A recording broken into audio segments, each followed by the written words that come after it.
الحمد لله رب العالمين حق حمده والصلاة والسلام على رسول الله محمد صلى الله عليه وسلم وعلى آله وصحبه أجمعين.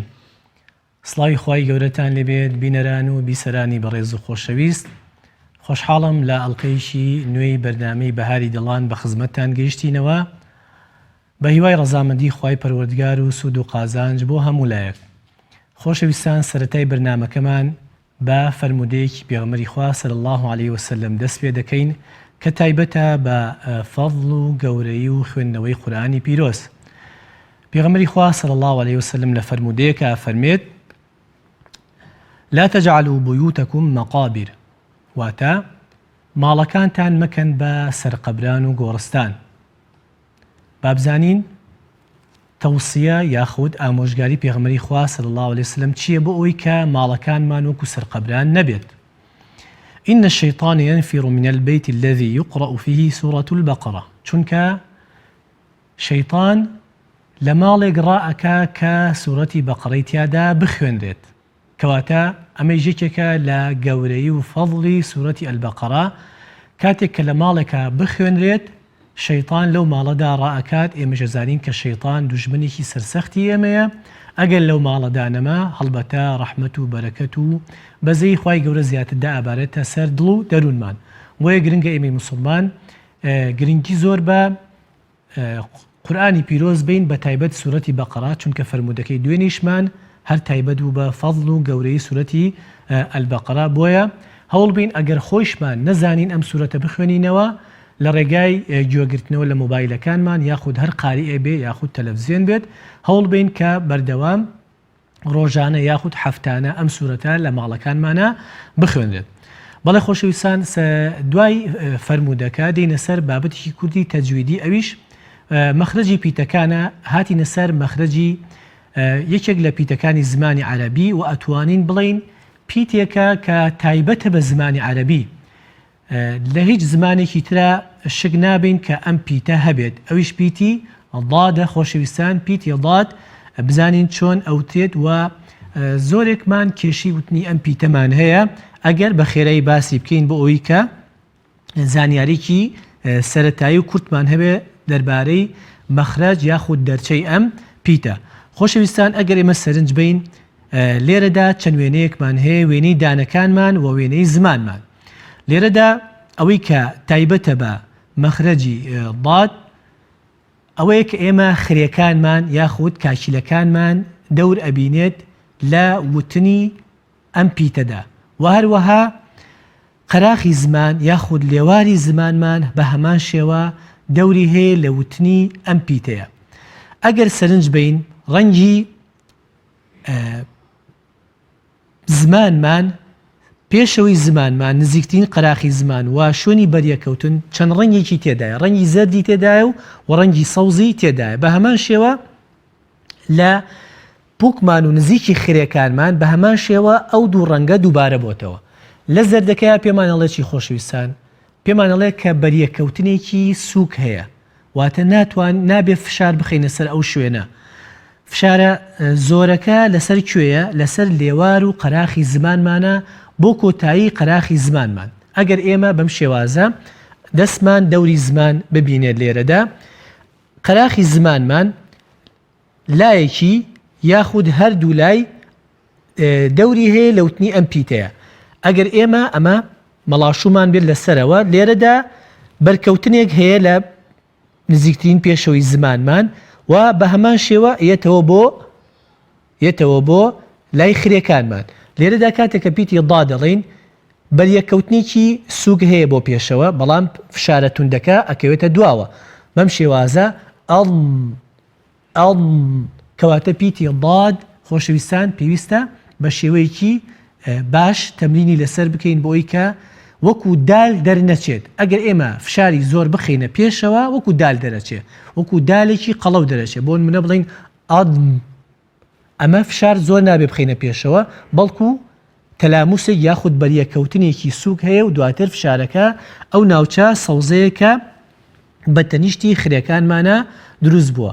ئەتوانین بەلایەکی زمانمان بیڵین ڕاست بێت یاخود چەپ بێت وياخذ بهردو لاكي اتوان ام بيتا بلين ض ضو ضي أض وصفته تايبته هي صفة استطالة خوشويستان كميك مخرجي ضاد أجولات هیچ مخرجی پیتێکمان نییە کە مەخرەجەکەی بجوڵێت تەنها پیتی ضاد نەبێت کە تۆزێک ئەتوانین بڵین چەند ملیمێک یاخود ملیمونیوێک لە دەرچەکەی خۆی کەمێک بەهۆی فشاری زمانمانەوە ئەو جوڵەیە دروست ئەبێت کەمێک زمانمان بەرەو پێشەوە دێت وەکو فوتێکردنێک ئەو حاڵەتە دروست ئەبێت بۆی خۆشویستان پیتی ضاد نزیکترین قەراخی زمان یا تا ئەو پەڕی قەراخی زمان لەگەڵ خرێکانمانە دەوری هەیە لە وتنی ئەم پیتەیە ئەمە بە کورتی خۆشەویستان مەخرەجی پیتی ضاد بە هیوای ئینشاءالله توانی بێتمان بە کورتی باسی بکەین و حەقی خۆیمان یابێ پێی بەڵێ خۆشەویستان سوورەتی ئەمڕۆمان سوورەتی ئەلکەوثەرە لاپەڕە 602 لە خزمەتانەی خوێنینەوە دواتر ڕاستەوخۆ لە خزمەتانین بۆ وەرگرتنی پەیوەندەکانی بەڕێستان أعوذ بالله من الشيطان الرجيم بسم الله الرحمن الرحيم إنا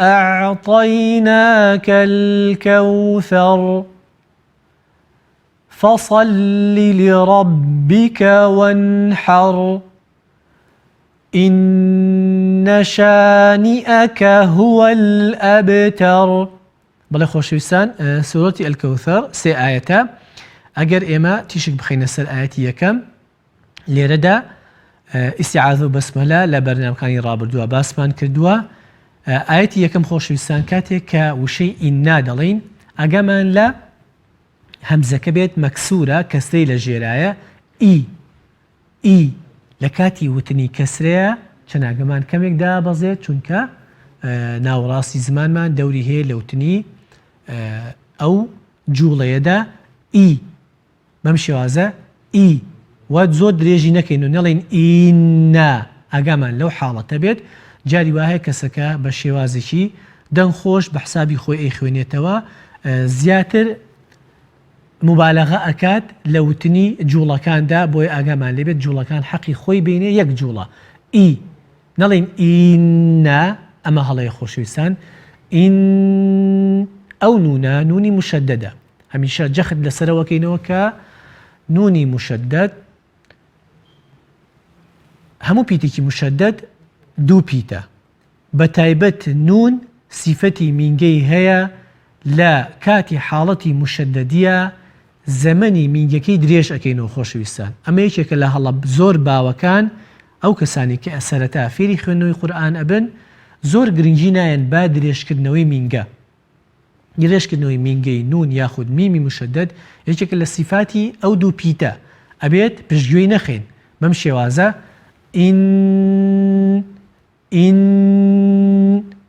ئەگەر سەرەتا ڕانە هاتین ئەتوانین تۆزێ زیادەڕۆیی تیا بکەین هەتا دوایی کەمیەکەینەوە بۆی فێری ئەم جوڵەیە ببین دەنگەکە ئەچێتە لوتمانەوە ئەگەر لوتمان بگرین گۆڕانکاری بەسەر دەنگەکەیا دێت بەم شێوازەی لێ دێت ئەبێ ئاگامان لێبێت چونکە دەنگی مینگە ئەچێتەوە بۆ لوتمان لێرەدا ئاگامان لەو حاڵەتە بێ خۆشەویستان و هەروەها بە دوای نونی مشەددەدا ئەلیفێک هاتووە ئەلیفی مەددیە ئەگەر ئەلیفی مەددی گەیشت بە یەکێک لە هۆکارەکانی مەد ئەو کاتە لە مەدی طەبیعی ئەچێتە دەرەوە زیاد لە دوو جوڵە درێژەکەینەوە لێرەدا ئێمە ئەلیفی مەددیمان هەیە گەیشتووە بە هەمزەیەک هەمزە یەکێکە لە هۆکارەکانی مەد خۆشەویستان کاتێک کە پیتەکانی مەد ئەگات بە هەمزە لێرەدا مەدێک دروست دەبێت پێوتێ مەدی منفەسیل چونکە دوو وشەی جایە ئیننا وشەیەکە ئەعطەیناکە وشەیەکە هەر کاتێک پیتی مەدەکە کەوتە کۆتایی وشەی یەکەم و هەمزەیش کەوتە سەرەتای وشەی دووەم ئەوە مەدی منفەسیل دروست ئەبێت بە ڕیوایەتی حەفظ عن عاصم 4 یاخود 5 جوڵە ئەبێت درێژی بکەیتەوە بەم شێوازە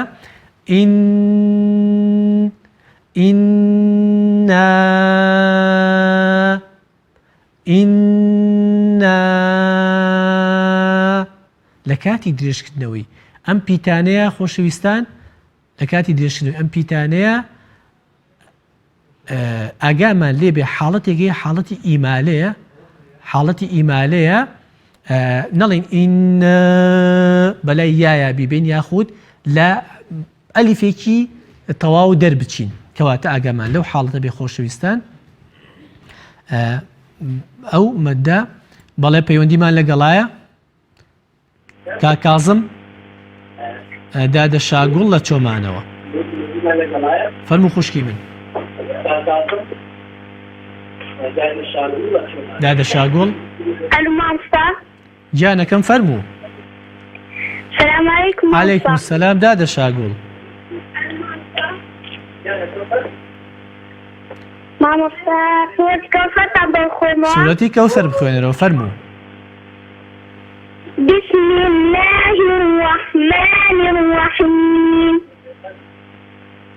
إنا أعطيناك الكوثر فصل لربك وانحر إن شانئك هو الأبتر. زۆر باشە دادە شاگوڵ ئاەتی یەکەم چۆن لە ئاەتی سێماوت و ئینە ئەو نونەی ئاەتی یەکەمیشمان تۆزێ بۆ درێژکەرەوە ئینە ئادێوم بۆ بڵێ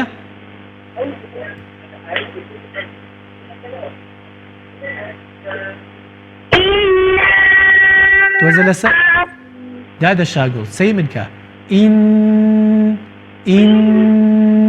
بەو شێوازە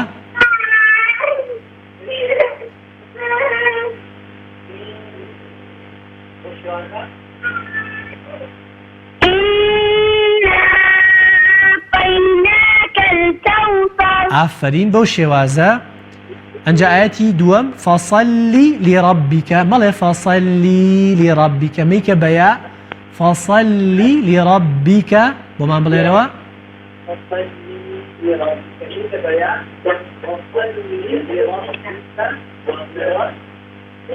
فصلي لربك وانحر. دەست و خۆش دادە شاگوڵ گیان ماشەڵا دەنگیشت زۆر خۆشە بەردەوام بە لەسەر خوێندنەوەی قورئان ئینشاءڵڵا ئەو هەڵە بچووکانەی کە هەتا چاکیەکەی دەستت خۆش بێت خوات لەگەڵ باوکی ژیوار لە کەلارەوە لەگەڵمانایە السلام عليكم. عليكم السلام ورحمة الله بردوام مامۆستاگیان فەرموو برای بەڕێزم أعوذ بالله من الشيطان الرجيم بسم الله الرحمن الرحيم إنا أعطيناك الكوثر فصل لربك وانحر إن شانئك هو الأبتر. دەست خۆش بێ باوکی ژیوار یەک دوو تێبینی بچکۆلەمان هەیە بە هیوای چاکیکەی وشەی ئاعوذ مەڵێ ئاعوذ ذالەکە بە ناسکی بڵێ ئاعوذ بیلێرەوە أعوذ بالله من الشيطان الرجيم بەلەمەکە بە تەنها وشەی ئاعوذ بۆ بڵێ بێ زەحمەت ئاعوذ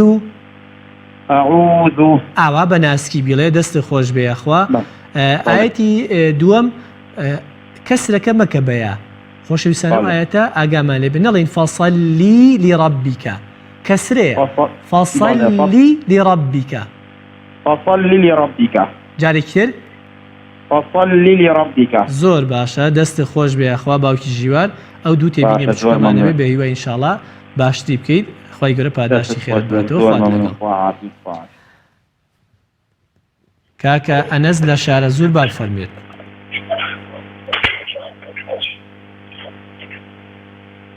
کاکە ئەنەس أعوذ بالله من الشيطان الرجيم بسم الله الرحمن الرحيم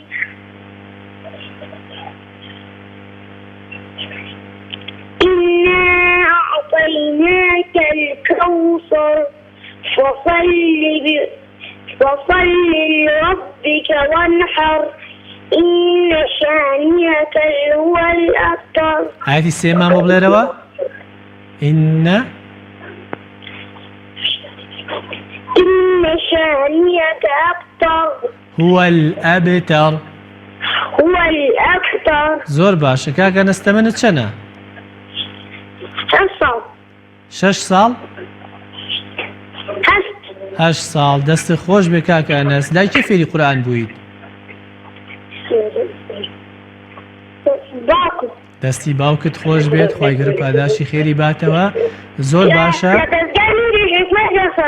دەستت خۆش بێ، بەردەوام بە ئینشاءڵڵا کاکە ئەنەسجیان، بەردەوام بە بۆ ئەوەی کە ئینشاءڵڵا بە باشی و بە چاکی فێری خوێندنەوەی قورئان ببیت و کەسانی تریش لەسەر دەستی تۆیە فێر ببن. دەستت خۆش بێت، خوات لەگەڵ.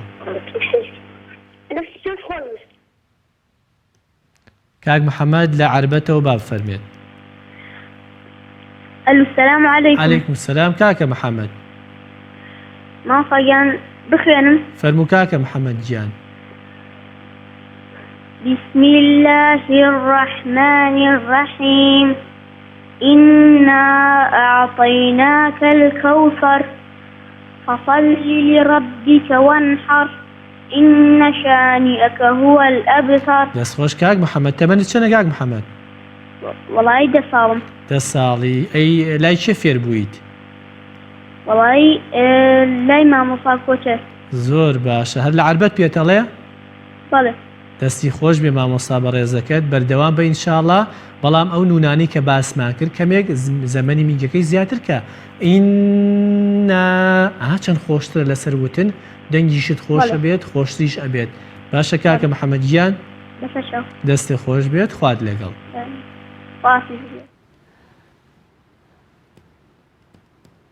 دادەسیدرا لە سلێمانی با بفەرمێت. السلام عليكم. عليكم السلام ورحمة الله. مامسا بخوێنم. فەرموو دادەسیدرا.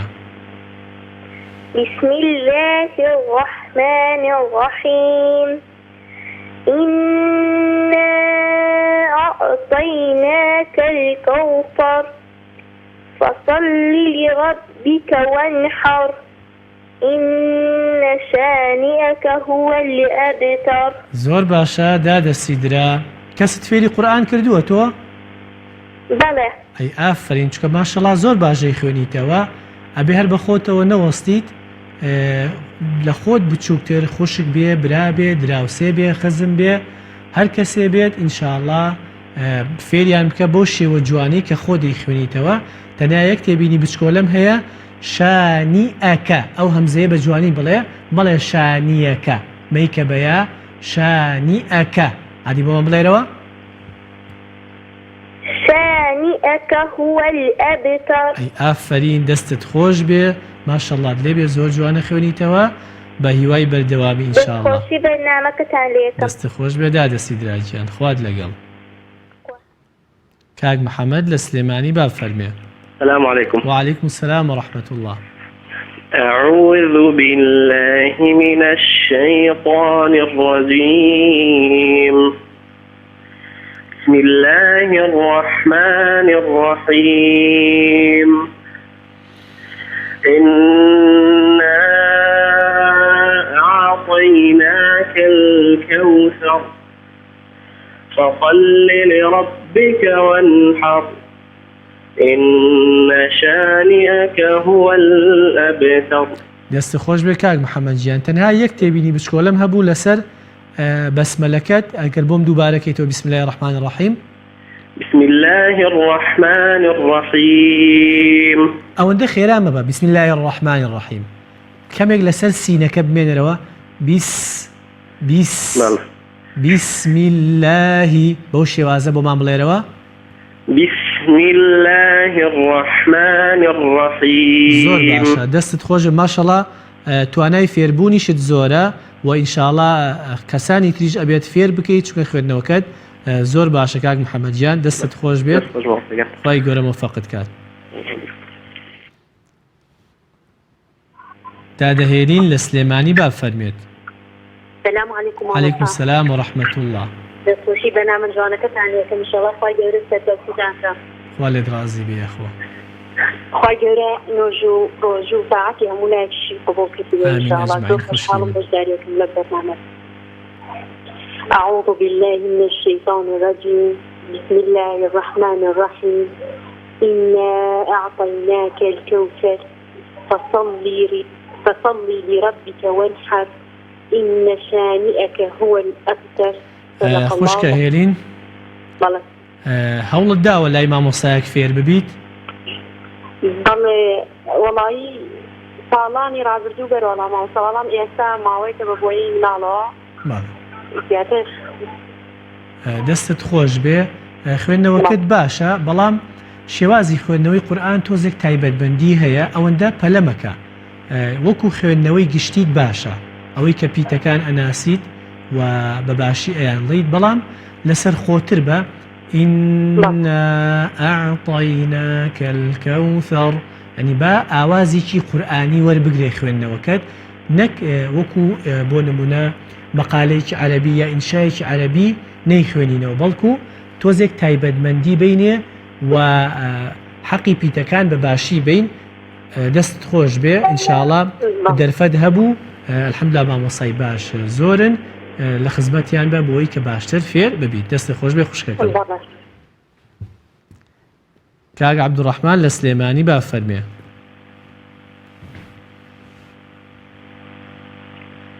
کاک عەبدوڕەحمان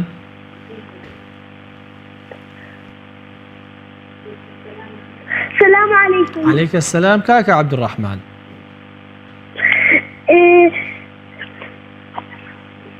حاضری؟ بسم الله الرحمن الرحيم.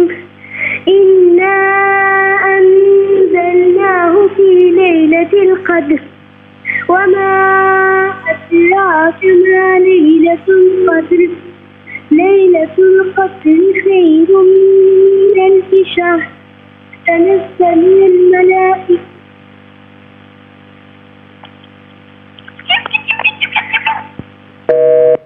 کاک عەبدوڕەحمان دەستی خۆش دیارە پەیوەندێکی لەو چێ بچڕابێ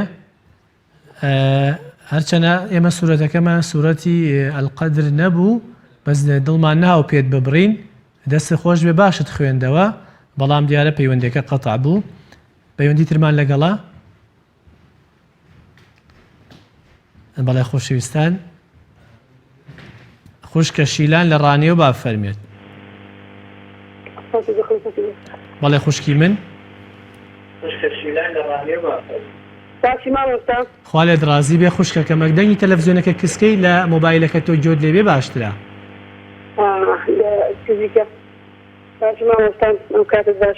خوا لێت ڕازی بێ خوشکەکەم فەرموو. والله اسم بەشداری بکەم لەوە بخۆشم ڕاستی لەسەر دەرسم مثلا دەرسم ڕۆژانە ڕۆم لای مامۆستایەک وەربخوێنمەوە جاوتمدا بەشداری بکەم زانم چۆنە. أعوذ بالله من الشيطان الرجيم. بسم الله الرحمن الرحيم. إنا أعطيناك الكوثر فصل لربك وانحر إن شانئك هو الأبتر. دەست خۆش خوشکەکەمە مامۆستات هەیە؟ بەڵێ دەستی خۆش بێ خوا بەردەوام بە لەگەڵێ ئینشاءڵڵا بۆی کە ئەو وردە هەڵانەی هەیە چاکی بکەیت. ئیننا ئەو مەدە 4 بۆ 5 جوڵە درێژ بکەرەوە بۆ ئەوی کە حەقی خۆی بینێ. ئاەتی یەکەمان بۆ بڵێرەوە بێ زەحمەت.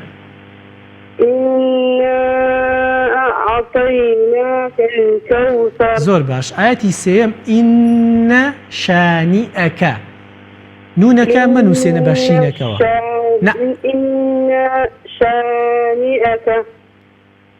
زۆر باشە.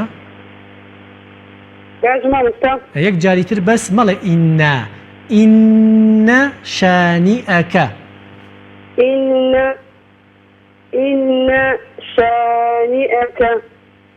زۆر باشە دەستت خۆش بێ چاکت کرد بەڵام ئەبێ ئەو بەینانەی تێ نەکەوێت زیاتر بەسەرێکەوە بیخوێنەوە ئین شانئەکە هو الأبتر. دەستی خۆش بێ خوشکەکەم بەردەوام بە ئینشاءڵڵا بۆی کە باشتر فێر ببین. کاک شەهرام لە هەڵەبجەوە با فەرمێت. ماوەسەگیان سەلام عەلەیکم. عەلەیکە سەلام کاکە شەهرام. ماوەسەگیان بخوێنم. گیانەکەم بخوێنە.